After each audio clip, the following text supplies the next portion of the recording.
Halo teman-teman, di video kali ini kita akan membahas salah satu aplikasi pinjaman online yang menawarkan limit pinjaman hingga 6 juta rupiah dengan penawaran bunga tahunan 22% dan jangka waktu pinjaman 91 hari. Nah, untuk nama aplikasi ini yaitu Sahabat Dana.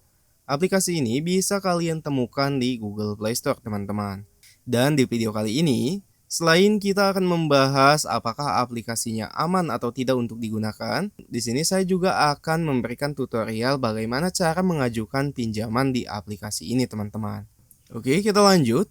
Untuk cara mengajukan pinjaman di aplikasi ini, kalian bisa langsung aja memilih opsi dapatkan segera. Nah, tapi sebelum kita mengisi data-data pengajuan, tentu saja kita harus mengetahui legalitasnya terlebih dahulu. Nah, saat video ini dibuat, saya tidak menemukan nama aplikasi ini di daftar pinjaman online resmi OJK, teman-teman. Jadi, hal itu juga patut kalian jadikan sebagai bahan pertimbangan. Oke, sekarang kita lanjut lagi ke proses pengajuannya. Nah teman-teman, seperti pinjol pada umumnya, dalam proses pengajuan ini kita harus mengisi beberapa informasi terlebih dahulu. Yang pertama itu adalah informasi pribadi yang meliputi tingkat pendidikan, status pernikahan, alamat tempat tinggal, penghasilan, dan jenis pekerjaan. Lanjut di bagian kedua, di sini kita akan diminta untuk mengisi informasi kontak darurat.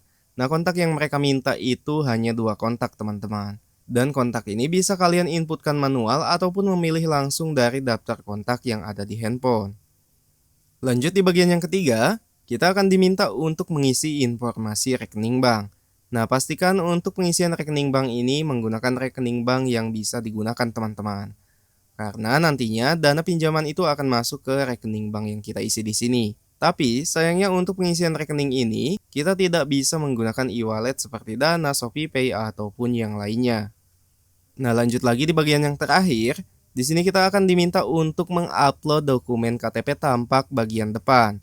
Nantinya setelah KTP terupload, untuk nama serta nomor KTP ataupun jenis kelaminnya akan terisi otomatis. Lanjut di bagian berikutnya, kita akan diminta untuk melakukan pengenalan wajah atau melakukan verifikasi wajah. Nah teman-teman, setelah semua data-data tadi berhasil terlengkapi, ternyata kita dikembalikan lagi pada halaman utama seperti ini. Dan tidak ada keterangan apa-apa, di sini hanya ada beberapa rekomendasi produk pinjaman. Contohnya ada modal, kemudian ada juga yang lainnya, yaitu ada kami dan lumbung dana. Oke, kita kembali. Dan kita coba lagi memilih opsi dapatkan sekarang. Oh, ini dia ternyata teman-teman. Jadi fungsi dari aplikasi ini hanya memberikan rekomendasi produk pinjaman yang cocok dengan kualitas kredit kita. Dan kalau misalkan kita lihat di sini, untuk rekomendasi mereka itu adalah pinjol-pinjol legal, yaitu ada kami, ada modal, dan lumbung dana. Ketiga aplikasi ini juga termasuk aplikasi yang sudah legal dan berizin OJK.